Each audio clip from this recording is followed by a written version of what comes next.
Hey, hello and welcome. It's time to make dinner, and I had some ingredients that I wanted to use up. I had some lamb chops, yummy looking ones.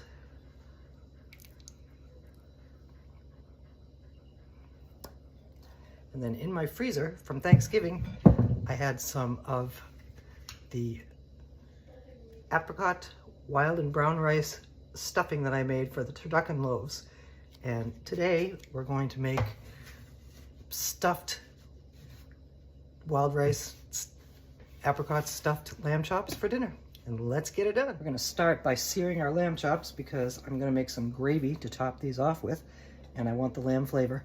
So we're gonna start with some non-stick cooking spray in a skillet. Top that off with a couple of tablespoons of butter.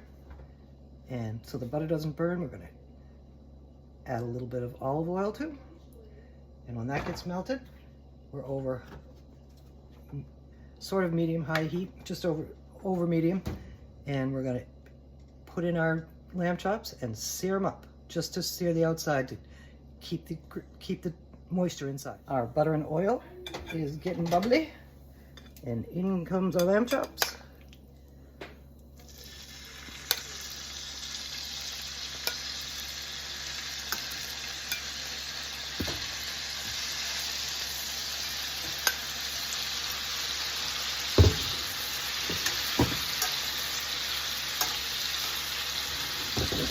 Cook them for about 2 minutes aside. Season them up with some salt and pepper.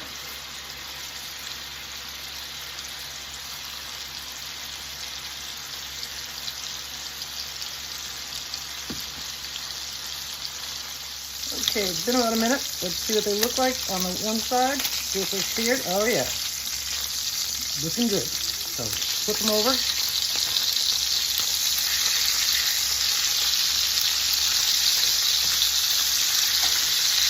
These are gonna get baked in the oven.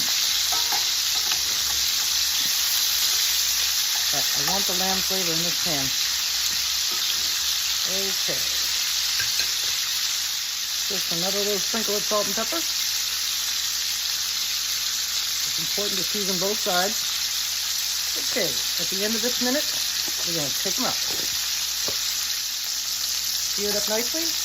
We're gonna transfer them to a baking dish.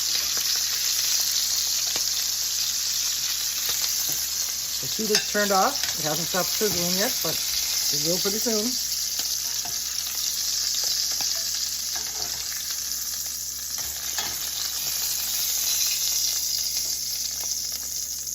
And here are our exteriorly sealed lamb chops.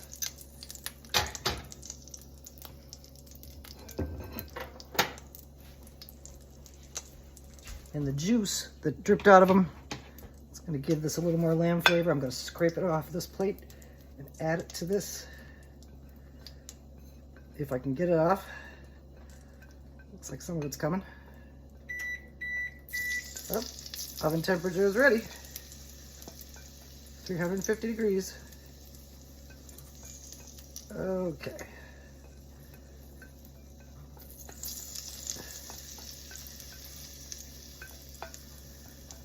Good enough.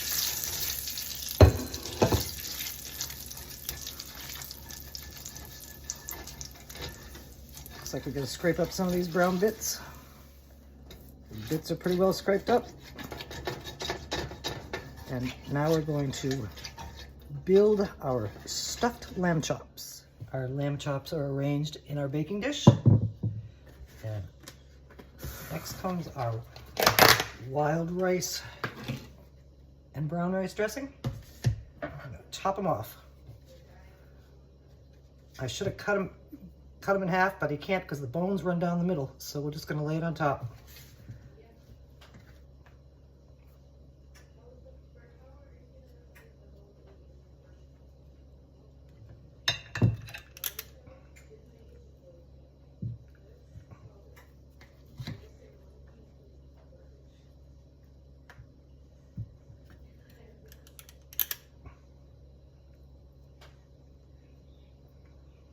Okay. We'll continue topping them off. Our rice is on, and now I'm going to press it on, keep it in place, It's still rolling off, but if it falls off the top, it'll make a good side dish. So now we're going in the oven. I'm going to spray the top of this rice dressing with a little more nonstick cooking spray. And now we're going in. I have turned the skillet back on to medium heat, and now we're going to put in sprinkle a little flour, about a tablespoon or so, maybe a little bit more.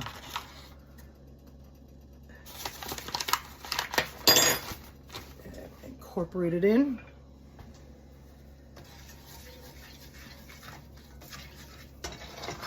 And make a roux.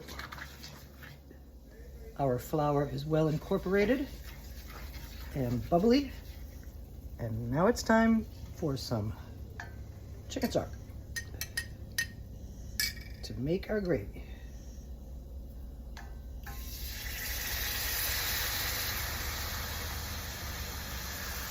Let's see how that goes. I'm going to use a whisk.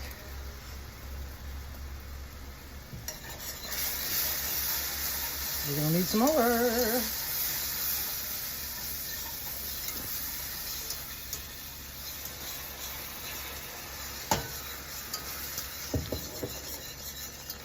And we got to stir it constantly. I was just going to say till it reaches the boiling point, but it's already there and it's still pretty lumpy, so the rest of this is going in.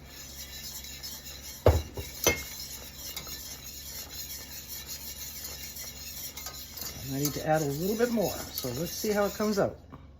Our gravy has reached a good consistency, nice and creamy. And I'm going to do one more thing to pump it up. Because the wild rice dressing was flavored with some apricot, I'm going to pump this gravy up a little bit with a little more of it.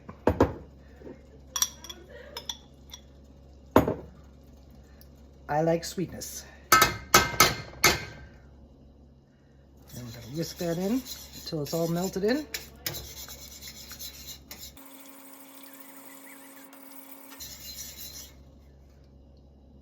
Our gravy is done, creamy and smooth, and I'm going to leave it on low so when the stuffed lamb chops are done baking, we can serve it up. Our wild rice stuffed lamb chops are out of the oven, looking yummy, smelling yummy. They tempt out to 143. That's kind of medium rare. You can cook them longer if you want. It took about 18 minutes. And now we're going to serve them up. Here's a couple of the lamb chops on a plate. And I had some asparagus spears in my refrigerator, so I steamed them and buttered them up a little bit. And now we're going to finish this with our gravy. We're going to top off just our chops with some of this gravy. The asparagus could stay by itself.